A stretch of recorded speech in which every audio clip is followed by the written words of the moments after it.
Di sebuah pelosok Amerika Serikat tampak sebuah rumah dengan suasana asri dan sejuk yang dihuni oleh dua orang yang sedang menikmati masa pensiunnya. Perkenalkan, ini adalah Adam Clay. Biar lebih mudah dan menghormati sebagai orang tua, kita panggil saja Mang Adam. Dalam masa pensiunnya, dia menyewa sebuah lahan serta gudang milik Nyonya Eloise Parker yang ini orangnya sebagai tempat tinggal dan juga dipergunakan untuk beternak lebah demi mengisi hari tuanya. Nyonya Eloise Parker adalah seorang jadni alias janda nini-nini, juga pensiunan guru yang tinggal sendiri di daerah terpencil Amerika yang menghabiskan waktunya sebagai kepala yayasan sumbangan anak-anak yang kurang mampu. Sore itu, Nyonya Parker sengaja menemui Mang Adam bermaksud mengundang jamuan makan nanti malam di rumahnya. Namun, saat menyalakan laptop maksudnya, tiba-tiba ada virus masuk dan muncul sebuah pemberitahuan agar segera mengupgrade antivirus ke versi terbarunya. Berhubung Nyonya Eloise agak sedikit gaptek, lalu menghubungi nomor yang tertera di aplikasi tersebut agar bisa konsultasi langsung dengan call center service. Call center itu mengatasnamakan Boyce Garnett yang pastinya bukan anggota boy band dengan menyebutkan nama label perusahaan sebagai United Data Group, pemilik software antivirus yang sudah lama terpasang di laptop itu. Kemudian, Garnett menawarkan untuk mengunjungi sebuah link website miliknya dengan nama friendlyfriend.net dan mengkliknya. Selanjutnya, diperintahkan untuk menunggu beberapa saat.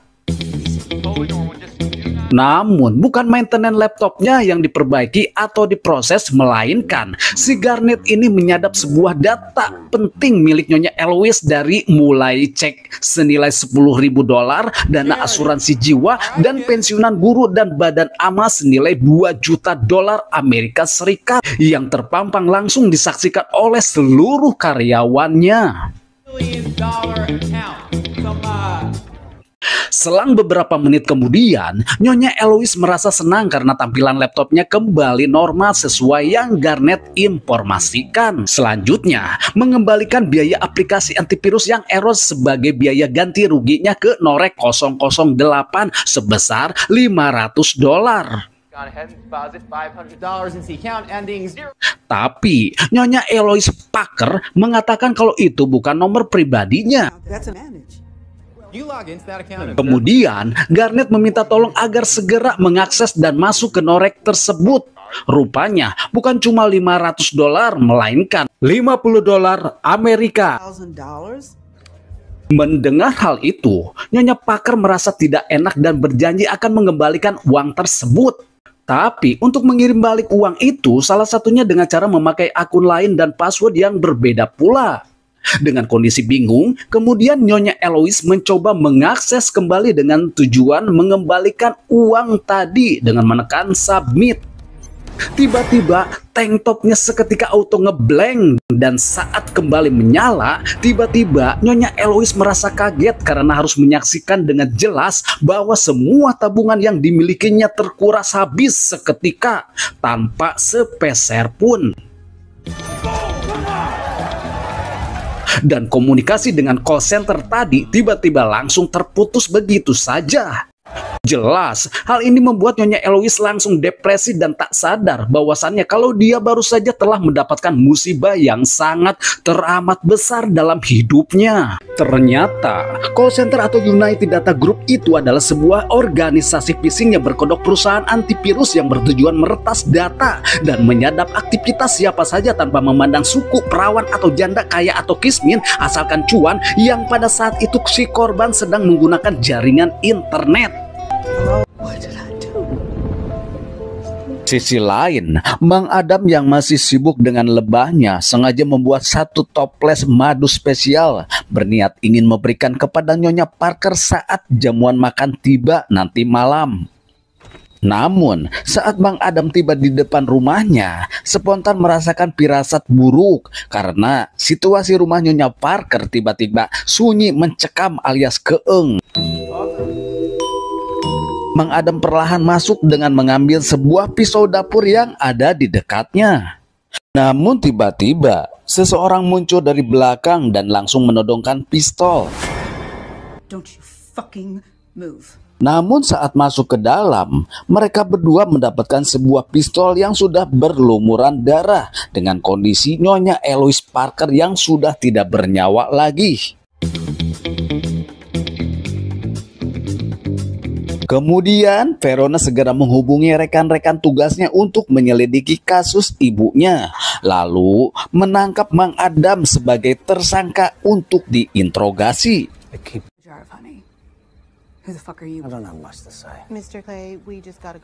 Namun, setelah mengkaji lebih ulang dan lebih dalam dan mencoba mengakses laptop tersebut, barulah Verona mengetahui penyebab yang sebenarnya.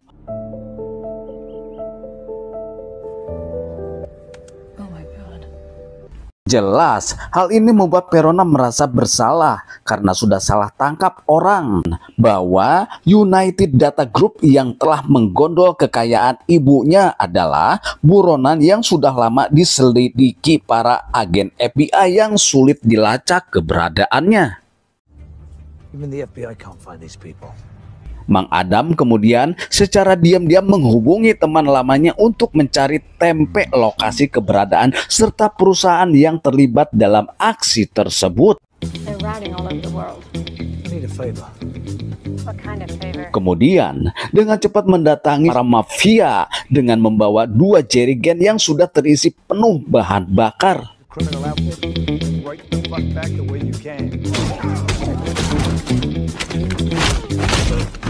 Dan inilah wajah-wajah para perampok elit yang jelas bukan sekelas pinjol, apalagi Bang Emok yang sering berkeliaran merayu emak-emak komplek biasa, melainkan sasaran mereka adalah para pensiunan yang mempunyai dana tunjangan besar. Ini adalah bebengok Garnet, salah satu pemegang kendali atau manajer yang baru saja sukses menggondol uang Nyonya Eloise Parker. Mang Adam memerintahkan kepada semua orang yang berada di kantor itu untuk segera keluar karena Mang Adam akan menghancurkan gedung tersebut.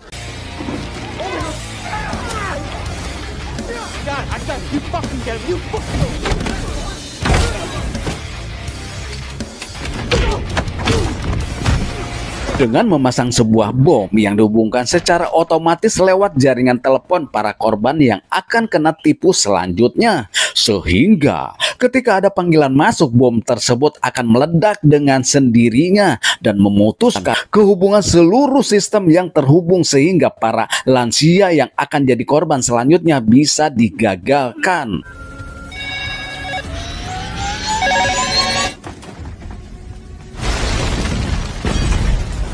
Bos United Data Group atau owner terbesar pemilik saham ini bernama Derek, yang ini babatoknya mendapat informasi langsung dari Garnet bahwa baru saja gedungnya kahuruan. Kejadian ini membuat Derek seolah tak percaya karena sejauh ini tidak ada yang berani menyentuh perusahaannya sekalipun itu dari pihak berwajib atau RT RW setempat. Kemudian segera menyuruh Garnet untuk mencari tahu informasi tentang Adam Clay dengan menyewa beberapa pembunuh bayaran untuk menghabisinya.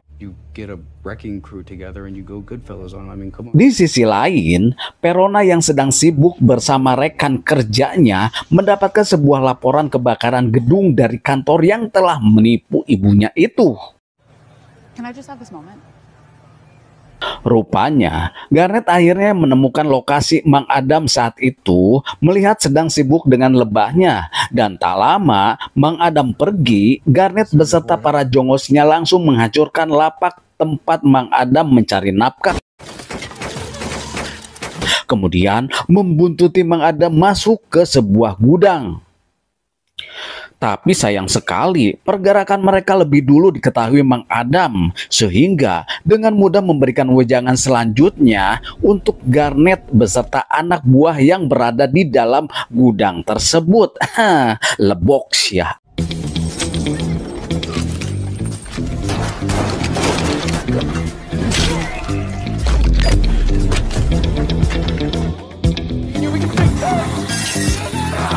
Mang Adam sengaja tidak ingin melihat Garnet mati dengan cepat dengan membiarkan pergi begitu saja. Garnet yang berhasil selamat dan keluar dari gudang tadi dalam perjalanannya mencoba langsung melaporkan kejadian yang telah menimpa diri dan beberapa jongosnya itu kepada Derek bahwa rencana untuk menghabisi Mang Adam telah gagal, lalu menyampaikan berita duka citanya yang teramat sangat menyedihkan bahwa baru saja jari tangannya telah dimodifikasi sedemikian rupa sehingga Derek yang mendengar kabar ini langsung terkanjut dan penasaran siapa sih sosok si peternak lebah itu.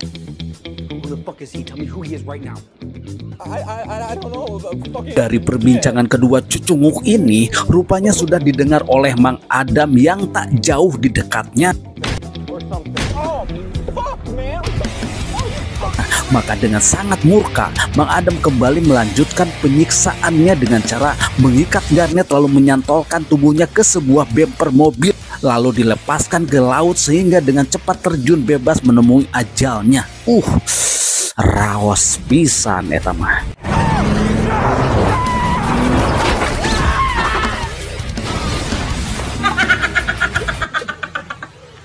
Rupanya kejadian ini didengar langsung oleh Chef Derek karena teleponnya masih tersambung. Mang Adam kemudian kembali mengancam Derek dan berjanji akan memburunya sampai dapat sekalipun bersembunyi di ketek ibunya atau cucungik sekalian. Don't have estate planning. I'm fucking 28 years old. Why would I need that? Now I'm gonna burn you down. Sementawis, Verona dan Willy masih penasaran akan identitas Mang Adam yang sebenarnya karena namanya sama sekali tidak tercantum di database milik FBI.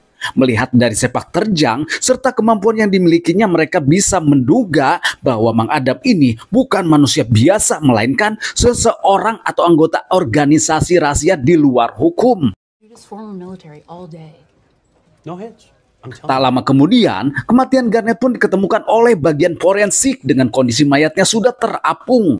Sisi lain, Derek yang dalam kondisi parno segera meminta bantuan langsung kepada seorang direktur Badan Intelijen Dunia yang bernama Wallace, yang ini pematuknya. Beliau juga ternyata yang selama ini selalu mengcover semua masalahnya. Walaupun sebetulnya sudah muak akan ulah si Derek ini, akan tetapi kebaikan dari ibunya yang memaksa dirinya harus turun tangan untuk segera mencari tahu musuh yang sedang dihadapinya ini.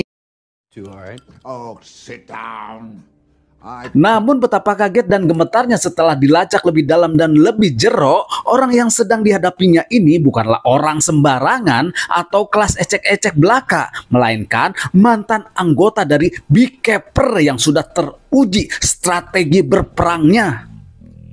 Hal ini membuat Wallace sadar bahwa dirinya tengah dalam bahaya karena Derek secara tidak langsung sudah berani membangunkan Engang tidur dan hanya dua pilihan saja antara victory or die. Itu nih bahasa Inggrisnya.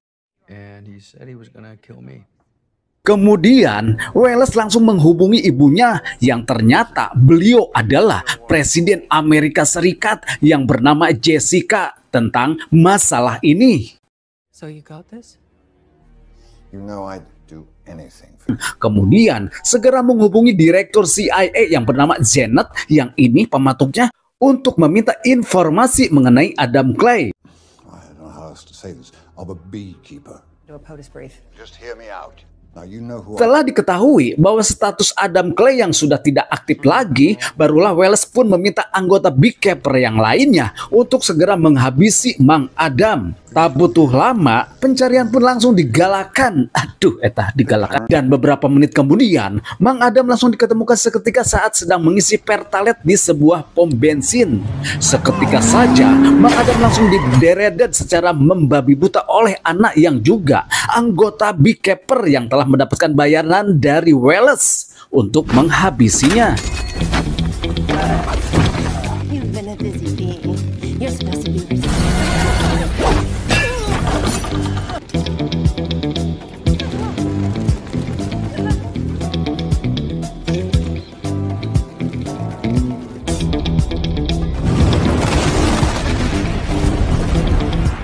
Mereka masih belum mengetahui motif Anna menyerang Mang Adam. Namun dari semua kejadian yang sudah berlalu, Verona bisa mengetahui dan menduga motif dan tujuan Mang Adam selanjutnya.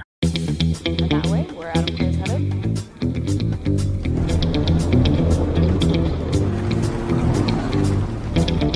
Sementara itu, Mang Adam berhasil masuk ke markas Anna menggunakan potongan jarinya yang sudah dipotong di kejadian sebelumnya saat membeli bensin Pertalite. Kemudian, Mang Adam dengan cepat melacak jaringan phishing yang tersebar di seluruh dunia lewat panggilan telepon yang pernah menghubungi Garnet lewat ponselnya.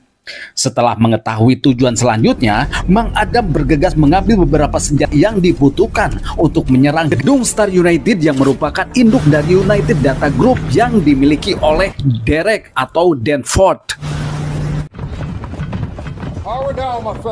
Pasukan Welles yang sudah terkumpul terlihat sudah merapatkan barisan di luar gedung dengan senjata lengkap. Namun, saat para petugas itu tengah siaga menyusun strategi, tiba-tiba Mang Adam muncul dengan sangat santai menghampiri dan langsung menampok penjaga one by one and buy one get one.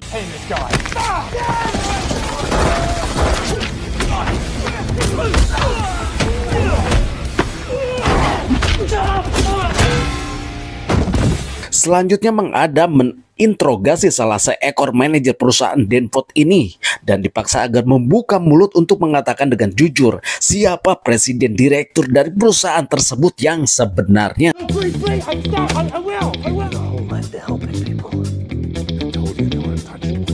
Tak lama kemudian, Verona beserta pasukannya datang. Dengan begitu, Mang Adam bisa segera pindah dari tempat tersebut.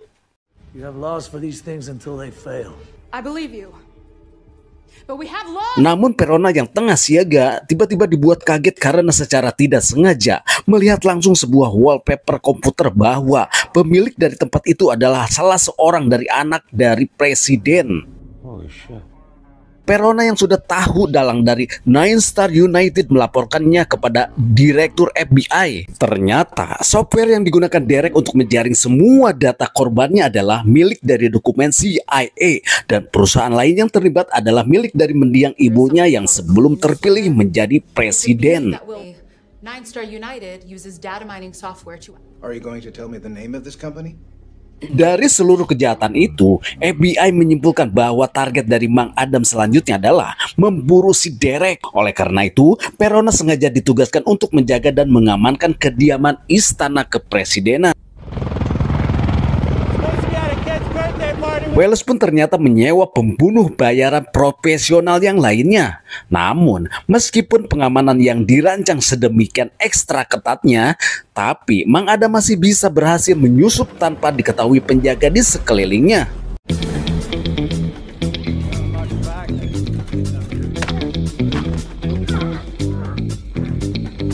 Lalu dengan cepat memasang bom di salah satu mobil milik dari FBI dan menyamar sebagai petugas.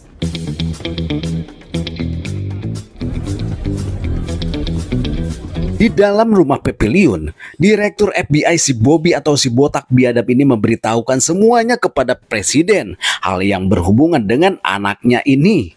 Tanpa sepengetahuan ibunya bahwa Derek selama ini sudah memakai software milik CIA untuk menjalankan usaha penipuannya itu. I taught CIA software to hunt money and not Data mining software package developed by the intelligence community. Tidak cukup sampai di situ saja, yang paling mengagetkannya lagi, rupanya biaya kampanye yang telah digunakan oleh ibunya itu adalah sebagian dananya didapat dari hasil penipuan dari perusahaan tersebut. Dan geblek-geblek ayaku kitunya eta pejuh. Bangor pisan tah. Lanjut, di waktu yang bersamaan, Verona mulai mengetahui keberadaan Mang Adam lalu segera menggerakkan seluruh anak buahnya yang tengah terkepung. Namun, itu rupanya hanya jebakan belaka Mang Adam saja untuk meledakkan bom yang sudah terpasang sebelumnya.